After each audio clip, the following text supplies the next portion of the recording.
सभी को प्यार भरा नमस्कार। कैसे हैं मेरे प्यारे विद्यार्थी? सभी अच्छे होंगे, मस्त होंगे, खिलखिलाकर हंस रहे होंगे। उसने कहा था इस कहानी को देख रहे होंगे। डियर, मैंने इसके बारे में आपको रूबरू कल के वीडियो में करवा दिया कि उसने कहा था कहानी प्रेम, त्याग, कर्तव्य निष्ठा, ईमानदारी की कहानी है। ये कहानी प्रेम से शुरू होती है और मृत्यु सैया पर समाप्त हो जाती है। किस किस प्रकार से हमने कल इस कहानी को देखा था, मैं आज बोर्ड पर जो कल आपको कहानी बताई थी मौखिक रूप से लिखने वाला था, लेकिन कई विद्यार्थियों के रुझान आए कि सर हमें पढ़ा दो, तो मैं पढ़ा रहा हूँ। और हकीकत में इस प्रकार से पढ़ाऊँगा तो बहुत अच्छी बात रहेगी, क्योंकि मैंने कहानी तो बता दी। जो मैंने बताया वो आपको फिर से इस कहानी के मद्देनज़र रखते हुए आपको सब कुछ देखने को मिलेगा। ये आपकी बुक है, आपके पास बुक होगी। ध्यान रखें, मैं जिन जिन को अंडरलाइन करवाऊँ आप उनको अंडरलाइन करते जाएं या रेखांकित करते जाएं, क्योंकि प्रश्न कहाँ से पुटअप होना है उसको मैं आपको रेखांकित करवा दूंगा, आप उसी को देख लीजिएगा। हम इस पाठ को इस पढ़ेंगे, लाइन वाइज पंक्ति वाइज पढ़ेंगे तो अच्छी प्रकार से आपको समझ में आ जाएगा, क्योंकि ये कहानी थोड़ी सी लंबी है, प्रेमात्मक कहानी है, आपको कोई दिक्कत भी नहीं आएगी। इस प्रकार से पढ़ेंगे तो और भी ज़्यादा अच्छा रहेगा, क्योंकि सीधा मैं आपको पढ़ाता तो आपको कम समझ में आता।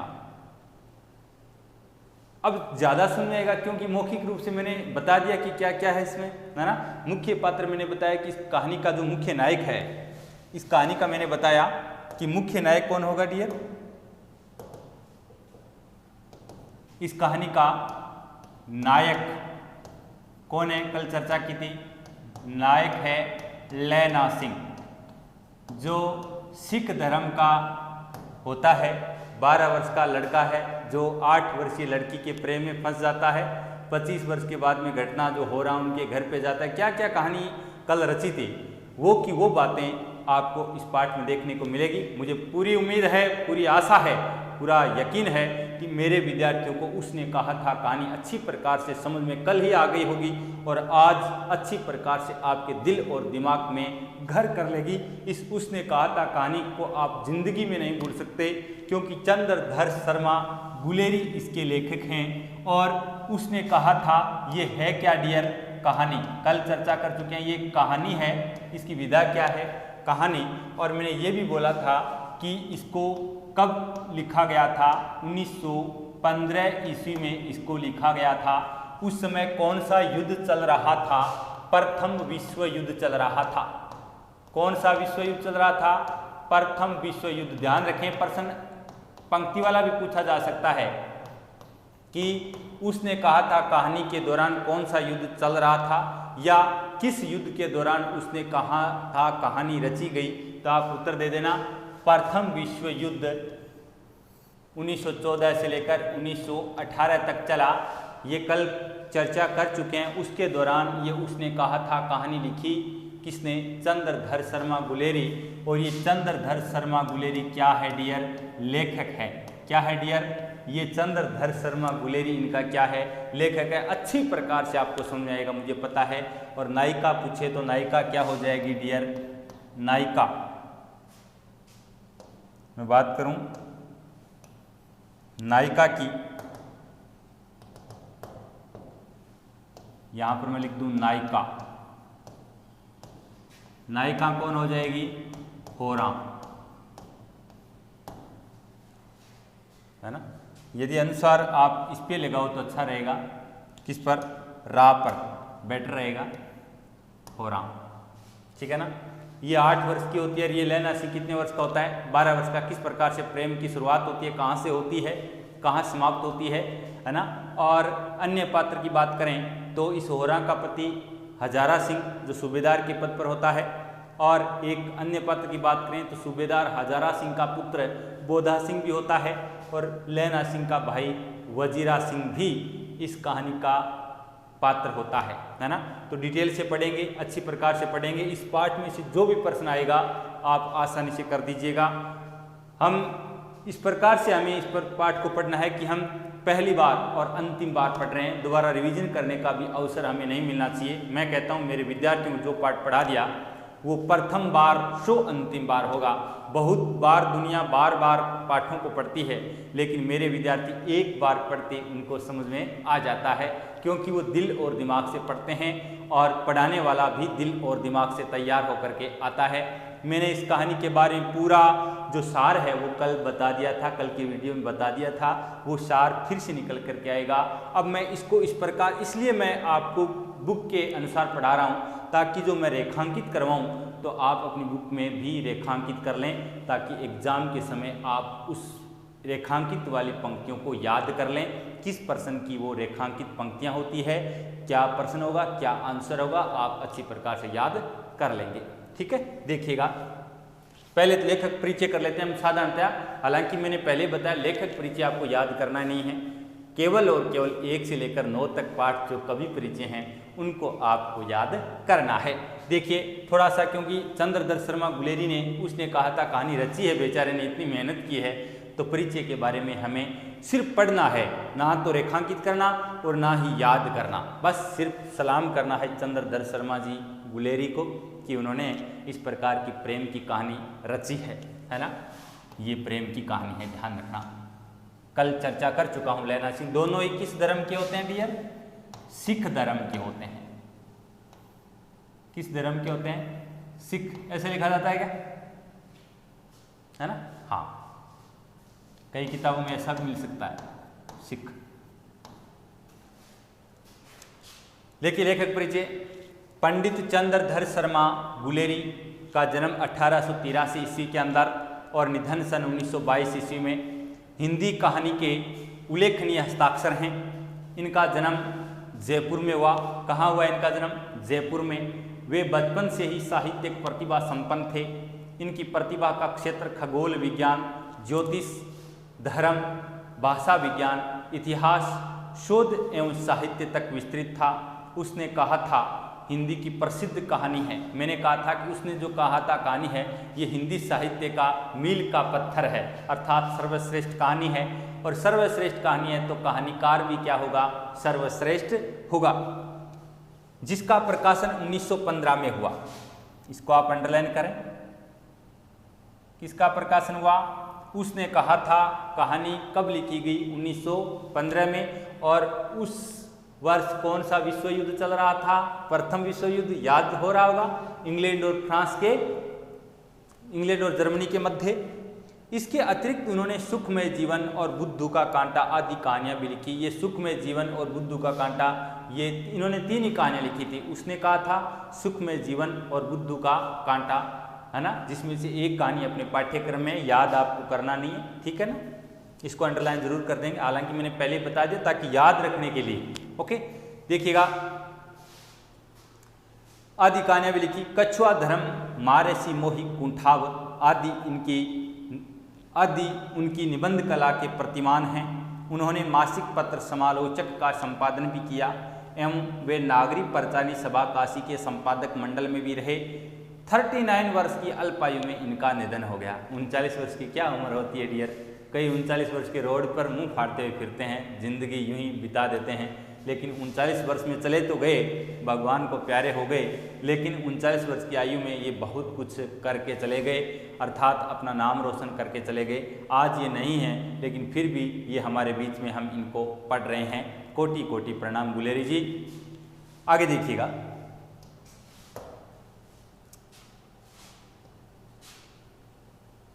देखिए ये पाठ परिचय आ गया।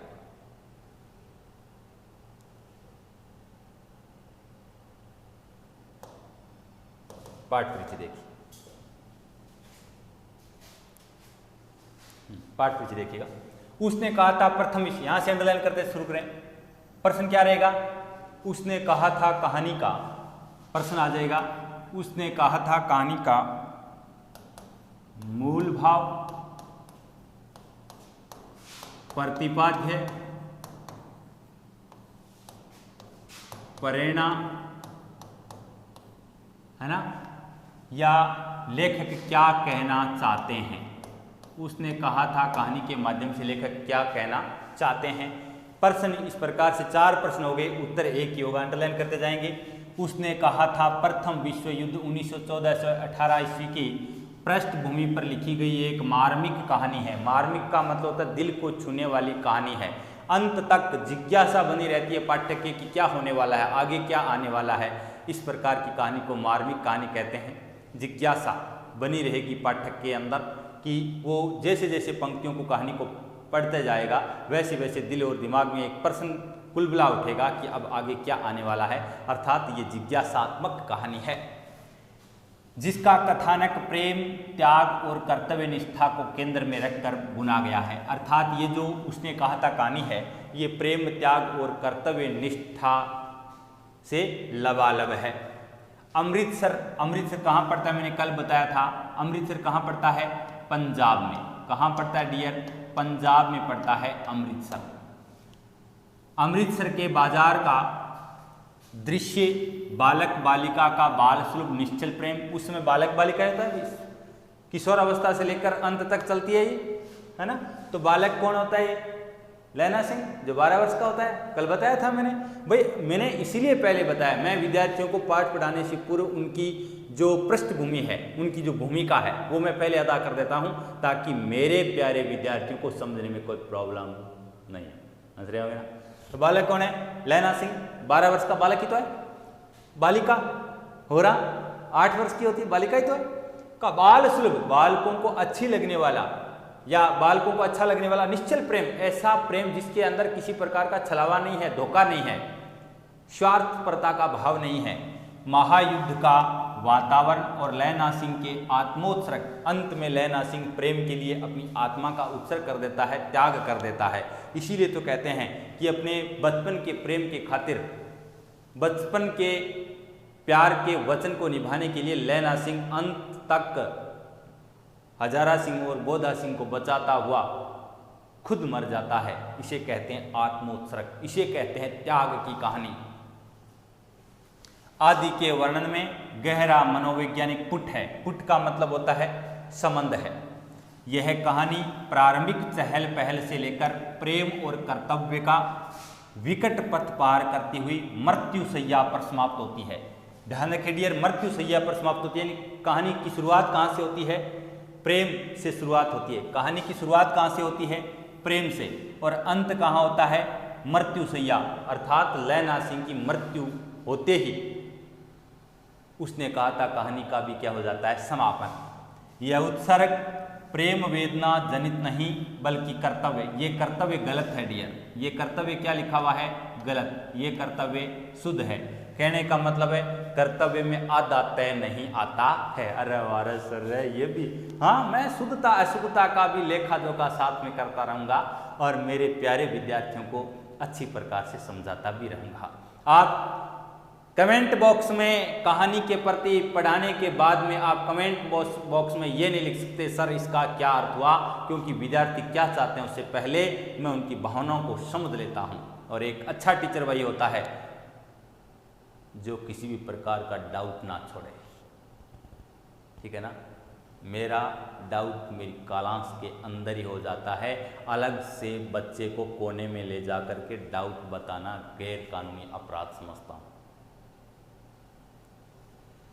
की प्रसन्नता है आंचलिक शब्दों के साथ साथ यथार्थ वर्णन, यथार्थ का मतलब होता है वास्तविक वर्णन, उत्कट भाव व्यंजना से यह कहानी हिंदी साहित्य की विशिष्ट धरोहर है। धरोहर यानी थाती है।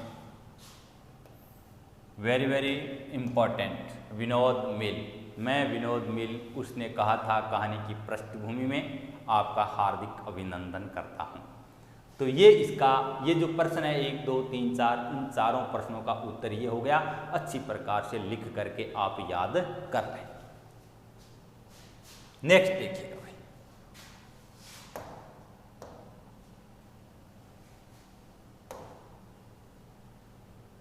देखिएगा ये भाग है, एक वेग से कोई मतलब नहीं है आपसे। ये भाग है बड़े बड़े शहरों के इक्के। इक्के का मतलब जानते हो ना, तांगे वाले जो घोड़े गाड़ी लेकर के चलते हैं ना, फटाफट पट पट पट पट रुकते नहीं और रोकने से भी।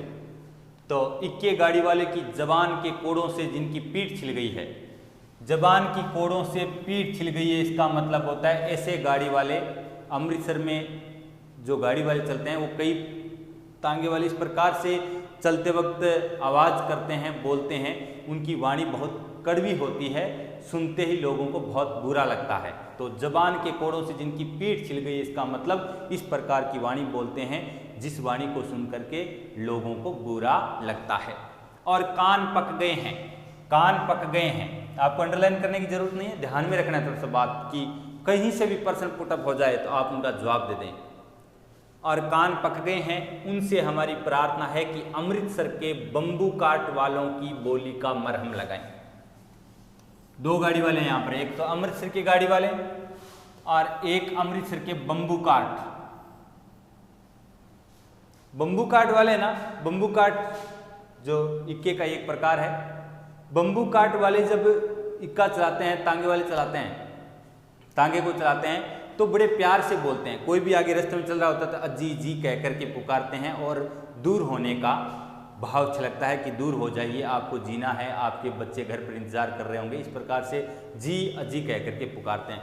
लेकिन ये जो सीधे जो अमृतसर वाले हैं, है ना, तो वो बुरी वाणी बोलते हैं, अर्थात कटु वाणी बोलते हैं जिसको बुरा लगता है। लेकिन बम्बू काट वाले अच्छी वाणी बोलते हैं, मीठी वाणी बोलते हैं और दिल को छूने वाली वाणी बोलते हैं। बोली का मरहम लगाएं, उपाय लगाने, ये किन लोगों को कहा गया? जो अमृतसर वाले, जो कड़े वचन बोलते हैं, जो कड़वे वचन बोलते हैं, जो कटु वाणी बोलते हैं, उनको कहा गया है कि ऐसे लोग बम्बू काट वालों की बोली का मरहम लगाएं, उसकी वाणी को सीखें। जब बड़े बड़े शहरों की चौड़ी सड़कों पर घोड़े की पीठ चाबुक से धुनते हुए कभी रास्ते चलते पैदलों की आंखों के न होने पर तरस खाते हैं, कभी उनके पैरों की उंगलियों के पोरे को चींधकर, पोरे का नीचे का भाग चींधकर अपने ही को सताया हुआ बताते हैं और संसार भर की ग्लानि, निराशा और क्षोभ के अवतार बने नाक की सीध में चले जाते हैं, तब अमृतसर में उनकी बिरादरी वाले तंग चक्करदार गलियों में हर एक लड्ढी वाले के लिए ठहर कर सब्र का समुद्र उमड़ा कर बच्चों खालसा जी हटो भाईजी, ठहरना भाईजी। ये कौन कहते हैं भाई? बच्चों खालसा जी हटो भाईजी, ठहरना भाईजी, आने दो लाला जी हटो बादशाह। बादशाह का मतलब होता है बादशाह है, बादशाह का मतलब क्या होता है यहाँ पर? बादशाह है, कहते हुए सफेद, है ना। इस प्रकार की जो पवित्र वाणी कौन बोलते हैं? बम्बू काट। प्रश्न क्या बनता है? बम्बू काट और अमृतसर के इक्का गाड़ी में क्या अंतर है?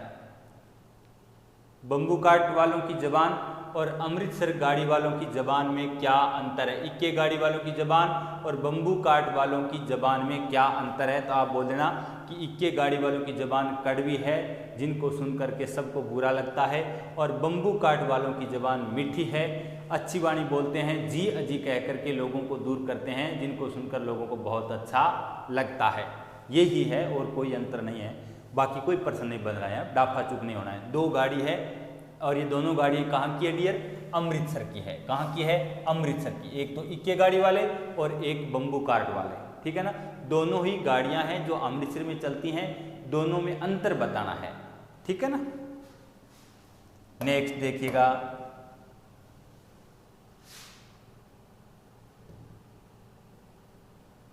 ये लो, ये लो,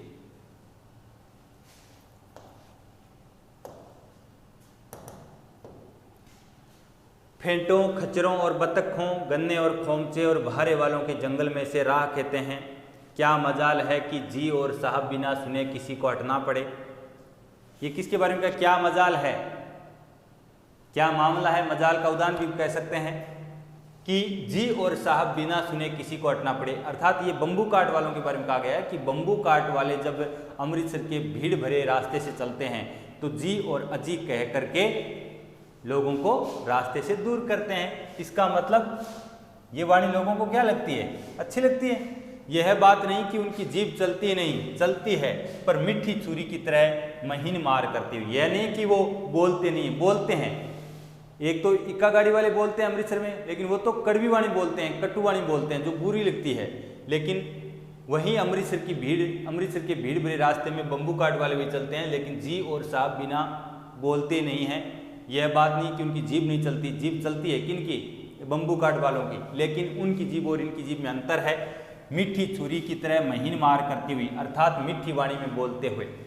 यदि कोई बुढ़िया बार बार चितौनी देने पर भी, चितौनी का मतलब होता है चेतावनी, चितौनी का मतलब यहाँ पर क्या होगा, चेतावनी देने पर भी लीक से नहीं हटती। ये बम्बू काट वाले जब लोगों को रास्ते से दूर करते हैं और उन रास्तों में कोई बुढ़िया ऐसी होती है जो चेतावनी देने के बावजूद भी, अर्थात बम्बू काट वालों के कहने के बावजूद भी रास्ते से नहीं हटती है, तो बुढ़िया को दूर करने के लिए क्या कहते हैं ये लोग, तो उनकी बचनावली के ये नमूने हैं। हट जा जीने जोगिए, हे जीने वाली बुढ़िया तुझे अभी जीना है, हट जा अर्थात इस रास्ते से दूर हो जा। कर्मा वालिए तेरे कर्म अच्छे हैं, भाग्यशाली है तू, हट जा पुत्ता प्यारिये, तुम पुत्रों की प्यारी हो, अर्थात पुत्रों की प्यारी माँ हो, इसलिए पुत्रों की देख रेख करने के लिए हे माँ तुम इस रास्ते से हट जाओ। ऐसा कौन कह रहे हैं, ऐसा बम्बू काट वाले कह रहे हैं। ये बम्बू काट वालों की वाणी है। इसका मतलब उनकी वाणी कैसी है, मीठी। बच जा लंबी उम्रा वालिए, हे बुढ़िया तेरी उम्र अभी बाकी है, लंबी है, इसलिए तुम हट जाओ। समष्टि में इनके अर्थ है, समाज में इनका अर्थ है। समष्टि का मतलब क्या है यहाँ पर, समाज में इनका अर्थ है कि तू जीने योग्य है। हट जा जीने जोगे, जीने जोगी का मतलब तू जीने योग्य है। कर्मा वाली तू भाग्यशाली है। हट जा पुत्ता प्यारिये, पुत्रों को प्यारी है। लंबी उम्र तेरे सामने है, तू क्यों मेरे पहियों के नीचे आना चाहती है, बच जा। स्टेटमेंट बाय बम्बू काट वाले, ठीक है। ऐसे बम्बू काट वालों के बीच में होकर एक लड़का इस प्रकार के तंग रास्ते से, भीड़ भरे रास्ते से, बम्बू काट वालों के बीच में होकर, ये जो गाड़ी वाले जा रहे हैं बम्बू काट वालों के बीच से होकर एक लड़का, ये एक वही लड़का है। कौन है, लैना सिंह। कौन है भाई ये, लैना सिंह। उम्र 12 इयर्स और एक लड़की, ये लड़की कौन है, होरा। उम्र 8, वही है यार, ओके। मतलब बड़ा मजा आएगा, प्रेम की कहानी वैसे भी समझ आती है। लड़की चौक की एक दुकान पर, चौक का मतलब होता है मुख्य सड़क या मुख्य बाजार की एक दुकान पर आ मिले। तो प्रथम प्रश्न बन सकता है कि लड़के और लड़की का प्रथम बार मिलन कहाँ हुआ। ये याद रखना है, कोई अंडरलाइन वाली बात नहीं है, जरूरी नहीं है कि अंडरलाइन से प्रश्न आएगा।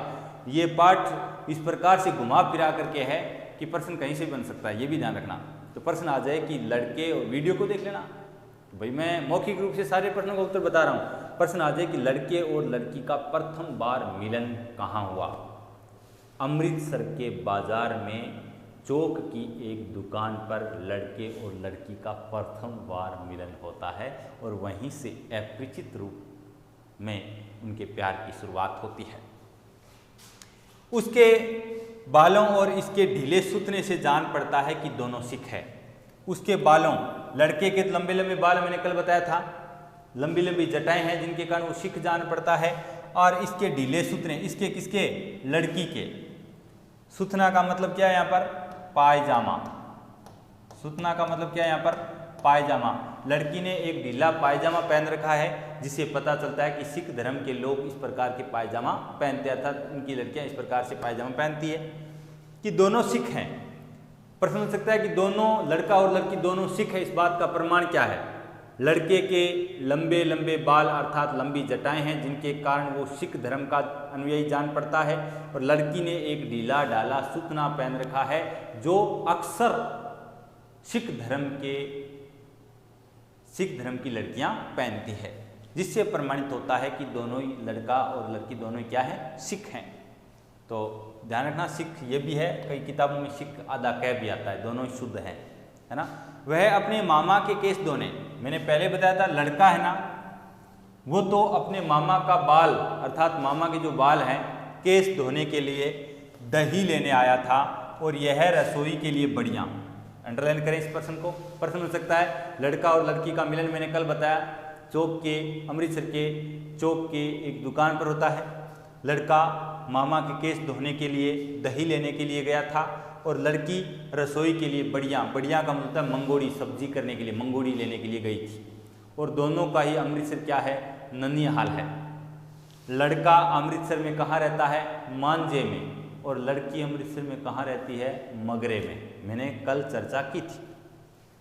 दुकानदार एक परदेसी से गूंथ रहा था। परदेसी का मतलब एक ग्राहक को सामान देने में व्यस्त था। इतने में इनको दोनों को बात करने का क्या मिल गया, मौका मिल गया। जो शेर भर गीले पापड़ों की गड्डी को गिने बिना हटता नहीं था। अर्थात कई कंजूस प्रवृत्ति के होते हैं कि सामान कितना दिया है ना, उसकी गिनती करते रहते हैं। तेरे घर कहाँ है, तेरे घर कहाँ है, लड़का पूछ लेता है, क्योंकि शुरुआत वही करता है। लड़का कहता है कि तेरे घर कहाँ है। ये कथन किसका है, प्रश्न हो सकता है तेरे घर कहाँ है, ये कौन पूछता है, लड़का। मगरे में ये कौन कहती है, लड़की। लड़की जवाब देती है कि मेरा घर कहाँ है, मगरे में। मांझे में यहाँ कहाँ रहते, और तेरे, लड़की कहती है तेरे कहाँ है, तो लड़का कहता है मांझे में, मांझे में। ये वही लड़का है जो आगे 25 वर्ष बाद सेना में भर्ती हो जाएगा, 77 नंबर राइफल्स में। तो लड़की कहती, लड़की का घर कहाँ है भैया, अमृतसर के मगरे में, और लड़के का घर अमृतसर के कहाँ है, मांझे में। ठीक है, इतनी बात समझ आ गई। आगे देखो,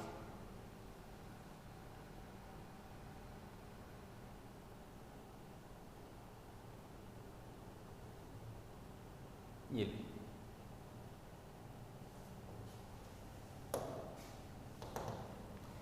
यहाँ कहाँ रहती है, लड़का कहता है कि यहाँ कहाँ रहती हो।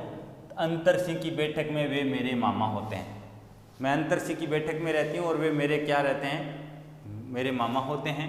मैं भी मामा के यहाँ आया हुआ हूँ। इसका मतलब लड़की कहती है कि मैं मामा अंतर सिंह की बैठक में रहती हूँ, अंतर सिंह मेरे मामा होते हैं। इतने में लड़का कहता है कि मैं भी मामा के यहाँ आया हुआ हूँ। तेरा भी ननियाल मेरा भी ननियाल, तू भी सिख मैं भी सिख, उम्र भी लगभग समान है, तू 8 की मैं 12 का, हो सकता है काम तो। लेकिन लड़की इस प्रकार की बातों को समझ नहीं पाती क्योंकि अबोध है। आगे हमने पढ़ा था कि जब वो मिलेंगे, घर जाएंगे, तो वो होरा कह देगी कि आपने मेरे लिए बहुत कुछ किया लेकिन मैं आपके लिए कुछ नहीं कर पाया। ठीक है ना, हाँ नादान है। आप होते तो शायद समझ जाते। हाँ, मैं भी मामा के यहाँ आया हूँ, कौन कहता है, लैना सिंह। किताब आपके पास हो। उनका घर गुरु बाजार में है। किनका घर, लड़के के मामा का घर। इतने में दुकानदार निपटा, जिस ग्राहक को सामान दे रहा था उससे वो दूर हुआ और इनका सौदा देने लगा। सौदा का सामान देने लगा। लड़का क्या लेने के लिए गया भाई, दही, और लड़की क्या लेने के लिए गई थी, बढ़िया। पहली बार मिलन अमृतसर के चौक बाजार में होता है। देखिए, सौदा लेकर दोनों साथ साथ चले। कुछ दूर जाकर लड़के ने मुस्कुराकर पूछा, क्या तेरी कुड़माई हो गई क्या। ये कथन किसका है, तेरी कुड़माई। कुड़माई का मतलब क्या होता है, सगाई। किसका कथन है ये, तेरी कुड़माई हो गई क्या। ये कथन किसका है, लैना सिंह का। किसका कथन है भाई, लैना सिंह का। उस समय ये कितने वर्ष का होता है, 12 वर्ष का। किसको कहा जा रहा है, लड़की को, और लड़की का नाम क्या होता है, होरा। और कितने वर्ष की होती है, 8 वर्ष की। लड़का लड़की को पहली बार पूछता है कि तेरी कुड़माई हो गई क्या।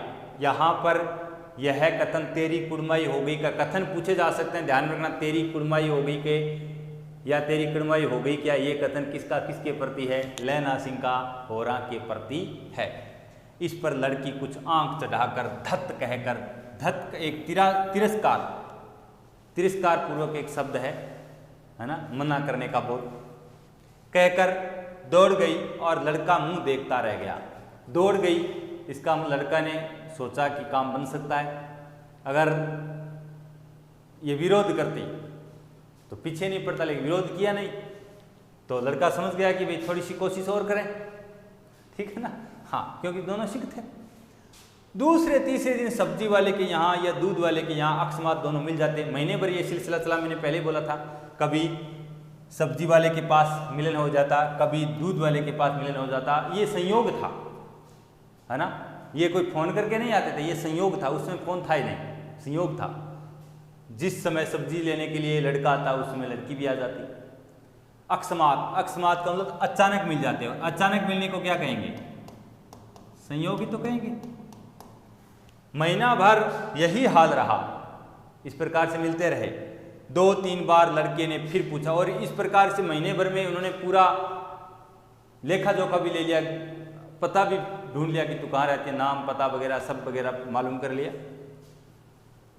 महीना भर यही हाल रहा। 2-3 बार लड़के ने फिर पूछा, तेरी कुड़माई हो गई क्या? लड़का ये चाहता था कि मैं इस लड़की से क्या करूं? शादी। अर्थात लैला सिंह चाहता था कि मैं होरा से क्या करूं? शादी, क्योंकि ये भी सिख और ये भी सिख, इसीलिए तो कि तेरी कुड़माई हो गया। कि बुक है तो पूछने में फ़ायदा ही क्या है, लेकिन इन्होंने कोई उत्तर दिया नहीं, इसलिए बार बार लड़का लड़की को कहता है कि तेरी कुड़माई हो गई क्या, तेरी सगाई हो गई क्या। और उत्तर में वही धत मिला, एक तिरस्कार पूर्वक शब्द है।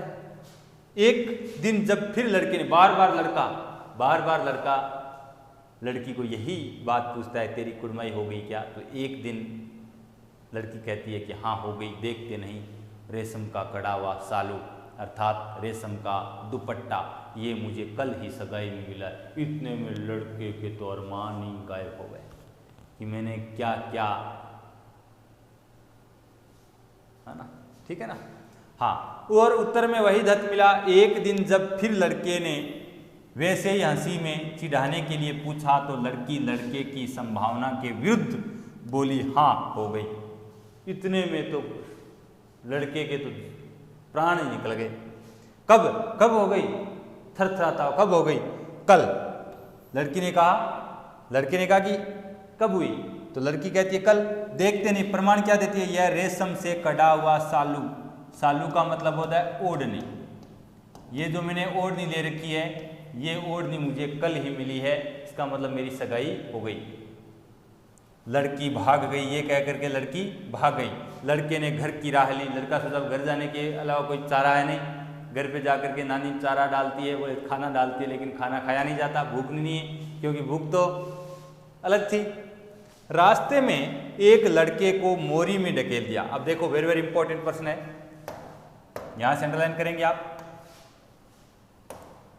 कहां से? कि जब लड़का लड़की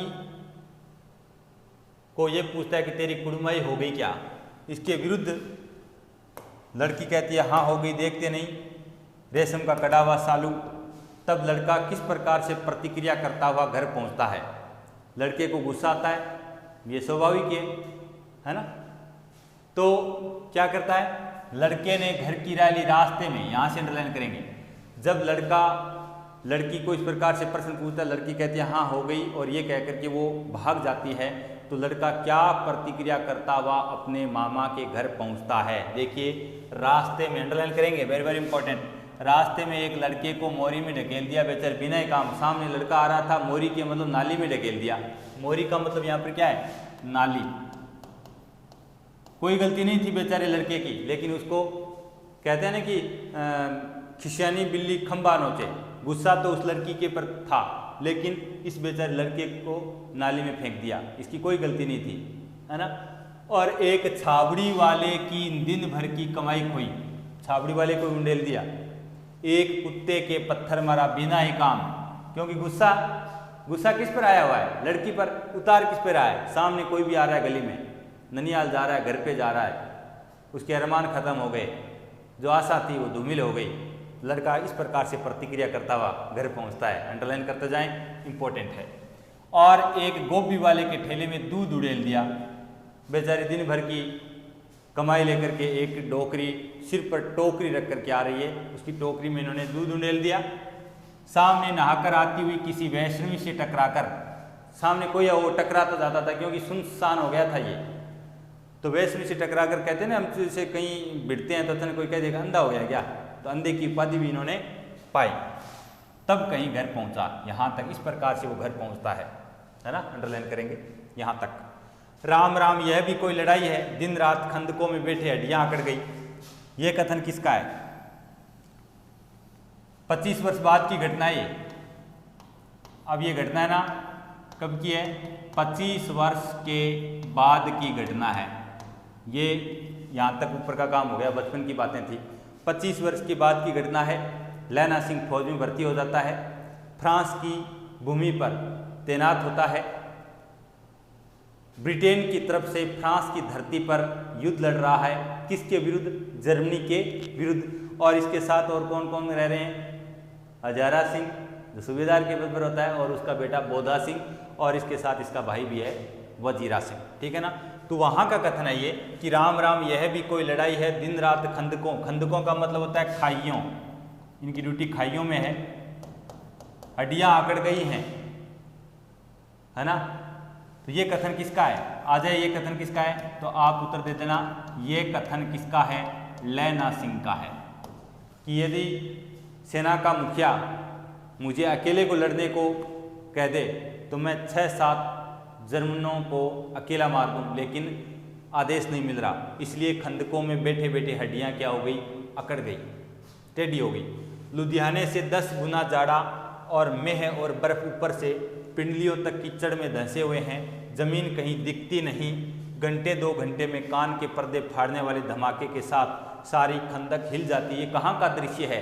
फ्रांस का दृश्य है। ये दृश्य कहाँ का है? फ्रांस का, क्योंकि इस समय जो लैना सिंह कहाँ तैनात है? फ्रांस की धरती पर। कब की घटना है ये? 25 वर्ष बाद। और 100-100 गज धरती उछल पड़ती है, इस गेबी गोले से बचे तो कोई लड़े। नगर कोट का जलजला सुना था। जलजला का मतलब है भूकंप। यहाँ दिन में 25। आज के लिए बस इतना ही।